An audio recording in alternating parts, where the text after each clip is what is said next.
बिस्मिल्लाहिर्रहमानिर्रहीम। अस्सलाम वालेकुम नाज़रीन, आप यूट्यूब चैनल देख रहे हैं। मैं इमरान खान हूं। नाज़रीन, बड़ी इंटरेस्टिंग खबरें हैं, इंटरनेशनल भी और पाकिस्तान के अंदर से भी। नवाज शरीफ का ख़ास आदमी आसिम मुनीर के ख़ास आदमी से लड़ पड़ा है और लड़ाई की वजह जो है वो प्रॉपर्टी है और एक दूसरे के इन्होंने पोल खोलने शुरू कर दिए हैं, अजीबो गरीब हरकतें शुरू कर दी हैं। ये बड़ा मज़ेदार एपिसोड है, ये मैं आपके सामने रखूँगा कि ये क्या हुआ, कैसे हुआ और पाकिस्तान में जिस लेवल की चोरी की जा रही है इसके एक और यानी ये सबूत तो पहले भी मौजूद था, लेकिन इसको दोबारा से ये जब चीज़ें मंजर आम पे आती हैं हर मरतबा बड़ी तकलीफ होती है। तो कुछ ऐसे फैक्ट्स हैं जो मैं आपके साथ शेयर करूंगा, आप हैरान हो जाएंगे। तो नाजरीन, सबसे पहले जो इस वक्त सिचुएशन है खित्ते की उस पर हम बात करते हैं। डोनाल्ड ट्रंप एक दिन जंगबंदी करता है और साथ ही अगले बयान के अंदर वो ऐलान जंग कर देता है। यानी आप डोनाल्ड ट्रंप को प्रिडिक्ट नहीं कर सकते। ये अमरीकी तारीख का एक अजीबोगरीब किरदार है। एक पोस्ट करता है कि हमने अपने अहदाफ हासिल कर लिए हैं, हम जंग जीत गए हैं, जो काफ़ी है। और फिर अगली पोस्ट में कहता है कि ईरान दुनिया के लिए बदस्तूर एक खतरा है जिसे हमें ख़त्म करना पड़ेगा। तो एक डोनाल्ड ट्रंप की पोस्ट से ऐसा लगता है कि जैसे ईरानी बहुत अच्छे हैं, मामला हल हो गया। एक से ऐसा लगता है कि उनसे बुरा दुनिया में कोई नहीं और मामला अभी हल नहीं हुआ। एक बयान में कहता है कि ईरान को हार मानना पड़ेगी, अजीब लोगों से हमारा पाला पड़ गया है, वो काफ़ी ज़हीन भी हैं, बहुत सख्त गिर हैं। अगले बयान में डोनाल्ड ट्रंप साहब ये कहते हैं कि ईरान हमारी मिन्नतें कर रहा है मुआहदा करने के लिए और हम उनसे नहीं करना चाह रहे। अब जो लेटेस्ट डोनाल्ड ट्रंप का इस हवाले से स्टेटमेंट है, वो स्टेटमेंट ये है कि मैं जल्द ईरान की भेजी हुई तजावीज़ का जायज़ा लूँगा। देखिए, ईरान ने पहले तजावीज़ भिजवाई और पहले अमेरिका ने भिजवाई, ईरान ने नहीं मानी, फिर ईरान ने भिजवाई, अमेरिका ने नहीं मानी, फिर ईरान ने तरमीम करके भिजवाई, उसके ऊपर पंगा पड़ गया। अब ईरान ने फाइनली और तजावीज़ भिजवाई हैं और इतला ये आ रही है कि एक तरफ से कोई 9 तजावीज़ आई, अमेरिका की तरफ से कोई 14 या 15 तजावीज़ जो हैं वो ईरान ने भिजवा दी हैं। ये अभी किसी को भी कंफर्म नहीं है, सब अपनी अपनी बातें कर रहे हैं। एक्चुअली जो मुज़ाकरात हैं वो पाकिस्तान करवा रहा है, अमेरिका और ईरान के बीच में चल रहे हैं, एक दूसरे को तजावीज़ भिजवा रहे हैं। जिस वक्त इनकी नीयत होगी ना दोनों मुल्कों की, ये बड़े आराम से मुज़ाकरात कामयाब हो जाएंगे। जब तक इनकी नीयत नहीं है ना, ये जो मर्जी कर लें, मुज़ाकरात कामयाब नहीं होंगे। तो यहाँ पे डोनाल्ड ट्रंप ने कहा कि मैं जल्द ईरान की भेजी हुई तजावीज़ का जायज़ा लूँगा, मगर मेरे ख्याल में ये काबिल कबूल नहीं होगा क्योंकि उन्होंने गुज़िश्ता 47 सालों में इंसानियत और दुनिया के ख़िलाफ़ जो कुछ किया है, इसके लिए उन्होंने अभी तक कोई बड़ी कीमत नहीं चुकाई। यानी अब डोनाल्ड ट्रंप एक मरतबा फिर जंग की बात कर रहा है। तो जंग की बात में ना एक बात आप जहन में रखिएगा कि सेंटकॉम के जो कमांडर हैं उन्होंने डोनाल्ड ट्रंप को ब्रीफिंग दी थी अभी हाल ही में। और इसके बाद एडमिरल ब्रेड कूपर इनका नाम है, इन्होंने 26 फरवरी को जब दी थी ब्रीफिंग तो 28 फरवरी को अमेरिका ने हमला कर दिया था। इस मरतबा इन्होंने दोबारा डोनाल्ड ट्रंप को एक ब्रीफिंग दी है कि क्या क्या कुछ किया जा सकता है ईरान के खिलाफ, वो कौन से 3 फौजी ऑप्शन हैं जिनके ऊपर अमल दरामद किया जा सकता है। मैंने आपको वो रिपोर्ट भी किया था। अब यही जो सेंटकॉम के कमांडर हैं इन्होंने इसराइल से भी रब्ता किया है और इसराइली चीफ ऑफ स्टाफ ने हमांगी पैदा करने के लिए, क्योंकि अगर हमला होना है तो इसराइल ने साथ मिलकर हमला करना है। और इस मरतबा अरब ममालिक में भी बहुत सारे दिफाई साजो सामान वो ले रहे हैं, उनकी भी तैयारी है, वो अब किसी और पिच पे हैं। पिछली मरतबा हालात कुछ और थे, इस मरतबा हालात थोड़े से मुख्तलिफ हैं। इस मरतबा अरबों का नुकसान भी हो चुका है और ईरान के पास ये शवाहिद भी हैं कि अरब ममालिक की सरजमीन से ईरान पे बार बार अटैक किया गया है और ईरान की गवर्नमेंट से जुड़े लोगों ने बाकायदा निशानदेही कर दी है उन अहदाफ की जो अरब सरजमीन के ऊपर मौजूद हैं और जिनको वो कहते हैं जी हम निशाना बनाएंगे, चाहे वो सऊदी अरब में है, कतर में है, यूएई में है, बहरीन में है, उर्दन में है। उन्होंने बताया जी हम इन अहदाफ को निशाना बनाएंगे। सिर्फ वहां पे ओमान एक ऐसा मुल्क है जिसके साथ अभी तक ईरान का कोई फड्डा नहीं है। तो सेंटकॉम के जो कमांडर हैं उनका अब राब्ता हुआ इसराइली चीफ ऑफ स्टाफ से ताकि हमआहंगी पैदा की जाए कि अगर हमला होता है तो किस तरीके से किया जाएगा। और ये खाली इतनी बात नहीं है, डोनाल्ड ट्रंप को ब्रीफिंग देने के बाद सेंटकॉम के कमांडर के ऊपर जो है वो फौरी तौर पे मिडल ईस्ट आ गए हैं। एडमिरल ब्रेड के ऊपर इस वक्त मिडल ईस्ट में मौजूद हैं और यहाँ पे जो दिफाई तैयारियां हैं उनको हतमी शक्ल दे रहे हैं, या जो जारहाना हिकमत अमली हो सकती है अमरीकी फ़ौज की उसको हतमी शक्ल दे रहे हैं और वो जायज़ा ले रहे हैं तमाम चीज़ों का ग्राउंड पर आके। डोनाल्ड ट्रंप से मिलना, वहाँ पे ब्रीफिंग देना और उसके बाद फौरी तौर पे इसराइली चीफ ऑफ स्टाफ से रब्ता करना और फिर खित्ते में उनकी मौजूदगी और वहाँ पे ऑपरेशनल तैयारियों का जायज़ा लेना। ये सारी चीज़ें इशारा कर रही हैं कि अब दोबारा लड़ाई हो सकती है, कशीदगी दोबारा बढ़ सकती है। डोनाल्ड ट्रंप को फेस सेविंग चाहिए। डोनाल्ड ट्रंप ने कई मरतबा कहा कि मैं जंग जीत गया हूं लेकिन मैं बहुत बड़े मार्जिन से जीतना चाहता हूं। तो बहुत बड़ी फेस सेविंग डोनाल्ड ट्रंप को चाहिए, जिसके बगैर पॉलिटिकली वो अमेरिका में बहुत बुरी तरह डैमेज हो गया। अमेरिकन का एक देखें, मैंने आपको पहले भी बताया था, अमेरिकन भी एक ऐसी कौम है जो बड़े फख्र के साथ जीते हैं। अब आपको ये अच्छा लगे या बुरा लगे, अमेरिकन के अंदर भी एक बड़ा फख्र है, एक बड़ा प्राउड नेशन है। वो ये कहते हैं जी हम किसी से नहीं हार सकते, हमने सारी जंगें जीती हैं, हम आइंदा भी जंगें जीतेंगे। और उन्हें कमजोरी बिल्कुल पसंद नहीं है। यानी वो ये नहीं देख सकते कि उनका प्रेसिडेंट हार गया और जो प्रेसिडेंट हारेगा या पीछे हटेगा वो उसका खुमियाजा भुगतेगा। यानी जिस तरीके से जो बाइडन अफगानिस्तान से निकला, उसका बहुत बड़ा डैमेज हुआ उसको पॉलिटिकली, और बड़ा मजाक उड़ाया उसके मुखालिफिन ने उसका। तो अगर डोनाल्ड ट्रंप यहां पे ये अधूरी जंग छोड़ के आ जाता है और ईरान को दुनिया फातेह समझती है, तो अमेरिका को तो डैमेज होगा, डोनाल्ड ट्रंप को पॉलिटिकली और उनकी पार्टी को बहुत बड़ा डैमेज हो जाएगा।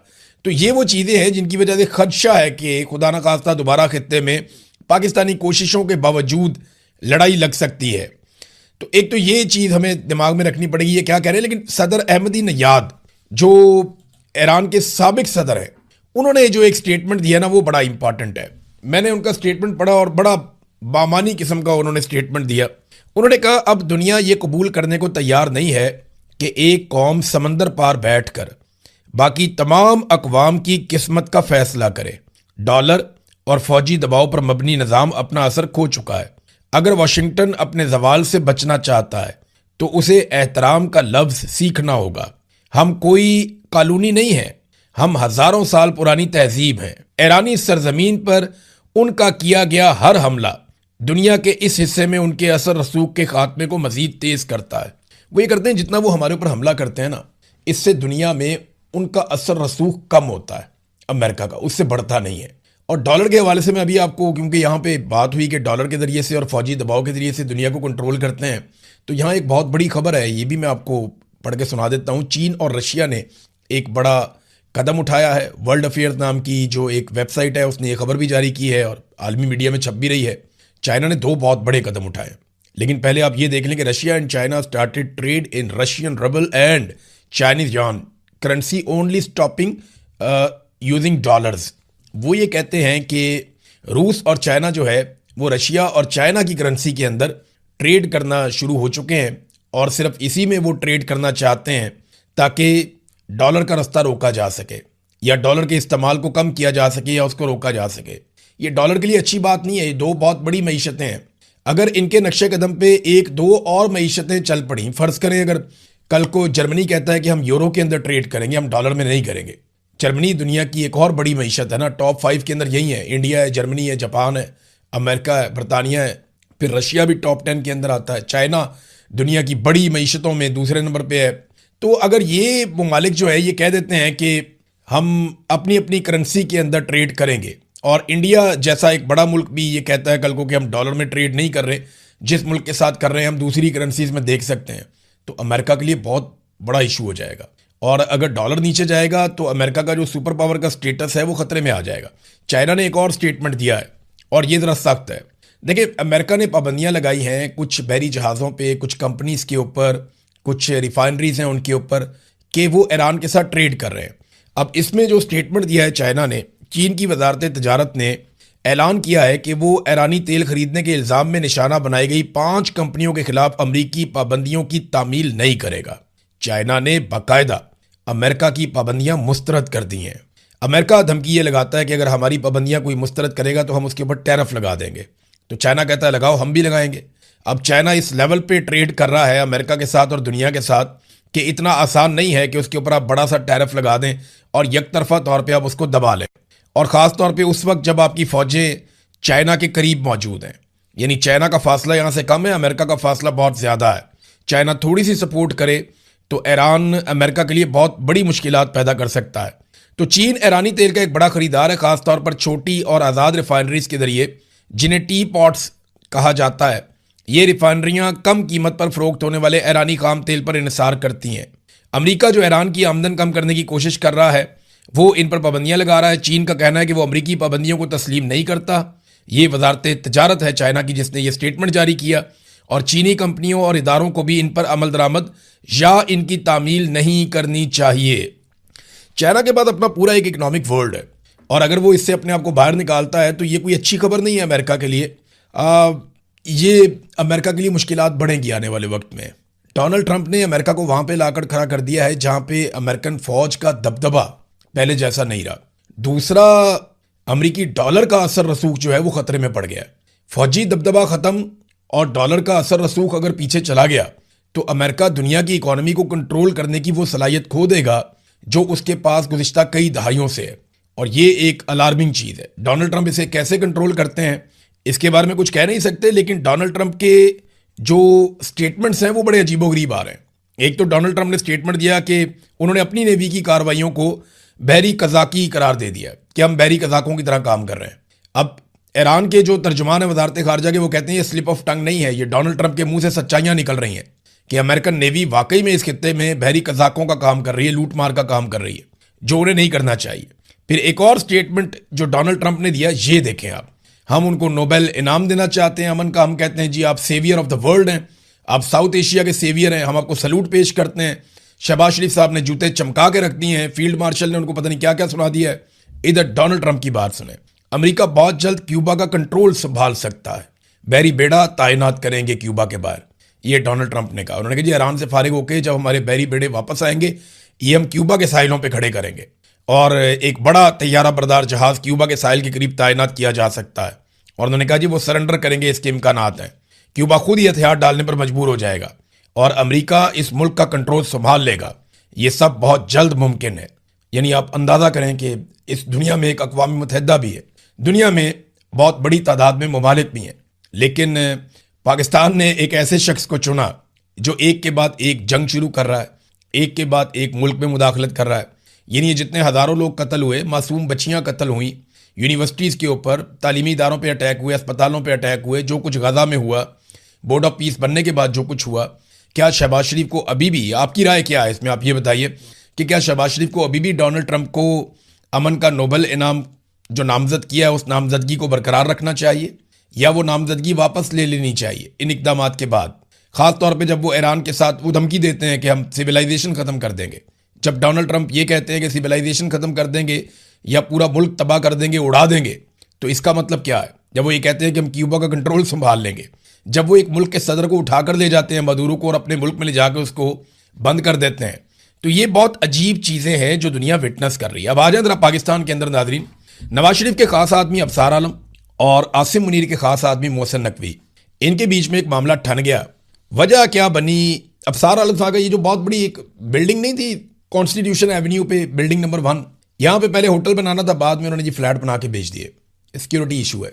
अब इसकी पेमेंट भी नहीं की हुई थी। यहाँ पाकिस्तान में तो बहुत दो नंबरी होती है ना, तो किसी ने यह भी नहीं सोचा कि यार कॉन्स्टिट्यूशन एवेन्यू के ऊपर है, सामने पार्लियामेंट है, सुप्रीम कोर्ट है, हाई कोर्ट है, यहाँ पे साथ ही जो है पार्लियामेंट, आगे जाके लॉजेज आ जाते हैं, कैसे हमारे मुकद्दस इदारे हैं यहाँ पे। तो इस जगह के ऊपर भी पैसा बना लिया अफसरान ने दो नंबरी करके, और फ्रॉड किस्म के माफिया ने यहाँ पे आके माल बना लिया, जजेस ने भी अपना पैसा खा लिया। अब वहाँ पे एक जो फ्लैट है वो अफसार आलम साहब का भी था। वो ये कहते हैं कि उन्होंने अच्छे वक्तों में जब ये ज़ेरे तामीर था तब उन्होंने एक बुक करवा लिया था, तो ये बिल्कुल ठीक बात होगी उनकी। मैं बिल्कुल नहीं कह रहा कि ये उन्होंने करप्शन से लिया या कोई दो नंबरी से लिया, ये बात बिल्कुल गलत है अगर कोई ये कहता है तो। बिल्कुल उन्होंने अपने हक हलाल के जायज़ पैसों से या तनख्वाहों से लिया होगा, वो अच्छी तनख्वाहों पर मीडिया में काम करते रहे। और जो लोग मीडिया में काम करते रहे उनके लिए 2, 4, 5, 10 करोड़ का फ्लैट लेना या प्लॉट लेना कोई मुश्किल नहीं है। यहाँ 5 मिलियन से 10 मिलियन तक तनख्वाह होती है पाकिस्तान में मीडिया वालों की, जो अच्छा काम करते हैं। अफसार आलम साहब का तो मुझे आइडिया नहीं है, लेकिन जो अच्छा काम करते हैं उन्हें अच्छी खासी तनख्वाह भी मिलती है पाकिस्तान में, और किस्तों पे लेना तो कोई रोला ही नहीं है। तो वो कहते हैं जनाब उनका वहाँ पे एक फ्लैट था, जब मामला यहाँ पे आया तो उनको गुस्सा आ गया। अब गुस्से के अंदर उन्होंने क्या कुछ कह दिया, उन्होंने कहा जी मोहसिन नकवी ने इस्लामाबाद के दिल में बिल्डिंग पर हमला किया, रेंजर्स को गैर आइनी और गैर कानूनी तौर पर इस्तेमाल किया, उनकी कमांड के हुक्म के बगैर उन्हें इस्तेमाल किया गया, और अभी कोर्ट का तहरीरी ऑर्डर भी नहीं आया था और ये सारा कुछ कर दिया गया। ये अफसार आलम साहब थोड़ा अरसा पहले जब कच्ची आबादियां गिराई जा रही थी तब नहीं बोले, जब रेंजर्स को इस्तेमाल करके नहते शहरियों पर गोलियां चलाई गई तब नहीं बोले। पहले भी तो रेंजर्स को इस्तेमाल किया गया, आज तो सिर्फ बिल्डिंग खाली करवा लेते, पहले तो इंसानों का कत्लेआम कर दिया गया। आप कह रहे थे नहीं कोई कत्ल नहीं हुआ, कुछ नहीं हुआ, आप तो 2 नंबर अजीब तरीके से बात कर रहे थे, याद है आपको? तो अफसार आलम साहब अब अपनी बिल्डिंग पे बात आई है या अपने प्लॉट पे बात आई है, आपका हक हलाल का होगा, लेकिन जब बात अपने घर पे आई है तो आपको कितनी तकलीफ हुई है। तो वो जो लोग कत्ल हो गए वो भी तो किसी के बच्चे थे। ये जो कच्ची आबादियों में हज़ारों लोग जो बेघर हो गए हैं बहुत बड़ी तादाद में, उनके भी तो घरौंदे थे, वो तो उन घरों के अंदर रहते थे, आप तो यहाँ पे रहते भी नहीं है, ये तो सिर्फ आपकी एक प्रॉपर्टी थी। यानी जिस एलीट क्लब की इमारत में अबसार आलम साहब का अपना फ्लैट था, उस पर मोहसिन नकवी साहब का रेड हमला करार दे दिया गया। रेंजर्स की मदद लेना गैर कानूनी, गैर आईनी करार दे दिया उन्होंने। इससे कबल दर्जनों आम बस्तियां मलियामेट हुई, तब ये बिल्कुल चुप बैठे हुए थे। सियासी कारकुनों पर असली गोलियां चली, लोग कत्ल हुए, इनको वो रबड़ की गोलियां लगती थीं, और रेंजर्स का वहां इस्तेमाल इन्हें ऐन कानूनी और आईनी लगता था। यानी ये मुनाफकत नहीं है तो और क्या है, ये अब अबसार आलम साहब बताएं ना। दूसरा, उन्होंने एक सवाल पूछा कि मेरा सवाल है, क्या ये मुल्क मोहसिन नकवी का है? क्या मौजूदा चेयरमैन सीडीए इस फरा गोगी के फ्रंटमैन नहीं थे जो उस वक्त दुबई में फरार है, जिसका कहा जाता है कि वो पिंकी पीरनी की फ्रंटमैन थी? अब ये अबसार आलम कह रहे हैं ये तो जो सीडीए का चेयरमैन लगा है, ये फरा गोगी का फ्रंटमैन है। ये क्या आज लगा फ्रंटमैन? एक दिन पहले आपने ये स्टोरी क्यों नहीं की?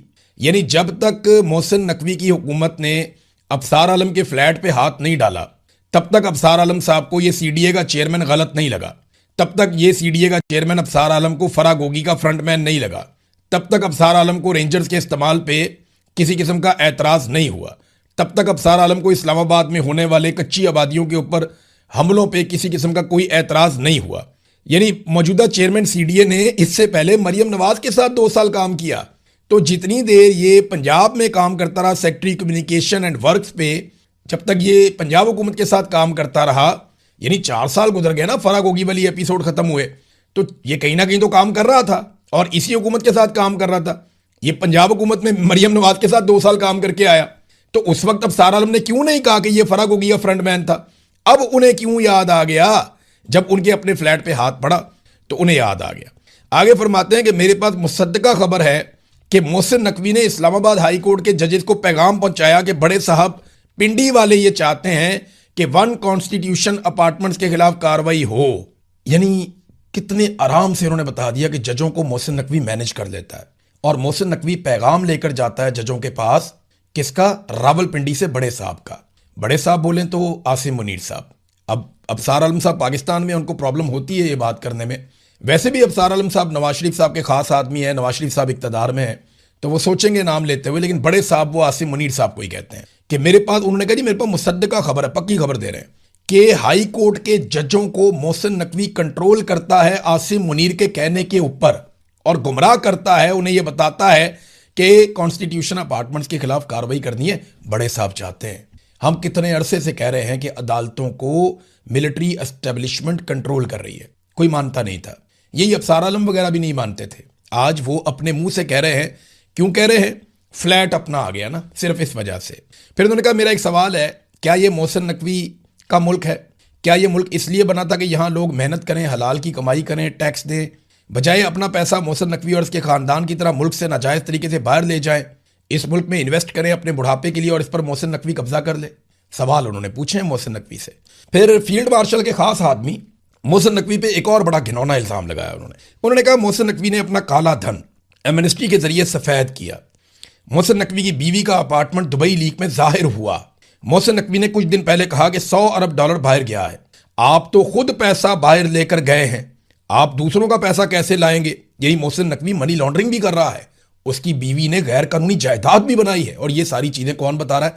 अबसार आलम, नवाज शरीफ का खास आदमी, आसिम मुनीर के खास आदमी के बारे में बता रहा है। सिंध के मुख्तलिफ एयरपोर्ट पर आज भी जहाज उतर रहे हैं जो काला धन दुबई लेकर जा रहे हैं। यह भी जनाब अबसार आलम ने कहा है। तो नाज़रीन, इसमें घबराने वाली या ज्यादा खुश होने वाली या परेशान होने वाली कोई बात नहीं है।